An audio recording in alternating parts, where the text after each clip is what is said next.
সময় গড়ানোর সাথে সাথে অমর একুশে গ্রন্থমেলায় জমে উঠেছে বইয়ের বেচাবিক্রি।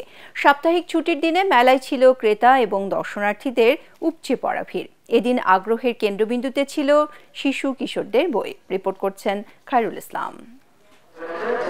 নতুন নতুন বইয়ের মোড়ক উন্মোচন, সাহিত্য আড্ডা আর পাঠক এবং লেখকের মিলন মেলায় জমজমাট অমর একুশে গ্রন্থমেলা প্রাঙ্গণ। ছুটির দিনে পরিবারের সবাইকে নিয়ে মেলায় আসেন ক্রেতা দর্শনার্থীরা। স্টলে স্টলে ঘুরে ক্রেতারা নির্বাচন করছেন পছন্দের বইগুলো। ছোটবেলা থেকে তো হুমায়ুন আহমেদ, বিভূতিভূষণ, রবীন্দ্রনাথ ঠাকুর, এগুলা শরৎচন্দ্র, এগুলা পড়ে বড় হয়েছি।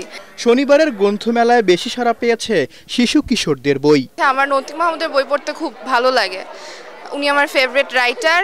এইবার একটা সায়েন্স ফিকশন বই কিনেছিও, আরও দেখতেছি কিছু ইসলামিক বই দেখলাম একটা নবীদের সম্পর্কে। নতুন প্রজন্মের পাঠকদের মধ্যে সায়েন্স ফিকশন, মুক্তিযুদ্ধ, ইতিহাস, আত্মজীবনী, উপন্যাস এবং কমিক্স বইয়ের চাহিদা সবচেয়ে বেশি। প্রত্যেকটা স্টলে শিশুদের বই আছে, মোটামুটি আমি যতদূর ঘুরে দেখেছি আর কি। সেই হিসেবে মনে হচ্ছে শিশুরা এবার একটু স্কোপ পাবে বেশি। কিশোর উপন্যাস, থ্রিলার, কমিক্স এই ধরনের বই এবার বেশি যাচ্ছে। মেলায় প্রতিদিনই উন্মুক্ত মঞ্চে উন্মোচিত হচ্ছে নতুন নতুন বইয়ের মোড়ক। এদিন লেখক ও এটিএন বাংলার additional vice president Selimul Daula খানের লেখা আমার সুরবালার মোড়ক উন্মোচন করা হয়। এতে উপস্থিত ছিলেন এটিএন বাংলার অনুষ্ঠান ও সম্প্রচার বিভাগের উপদেষ্টা তাশিক আহমেদ সহ অনেকে।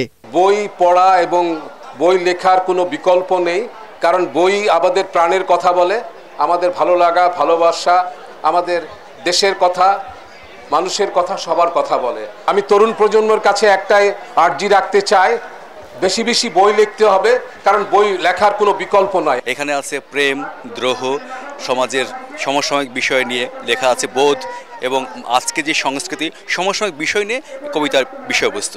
পাঠকদের ভালো সাড়া এবং বিক্রির ধারা বজায় থাকলে এবারের মেলা আরও সফল হবে বলেও আশা করছেন সংশ্লিষ্টরা। খায়রুল ইসলাম, এটিএন বাংলা, ঢাকা।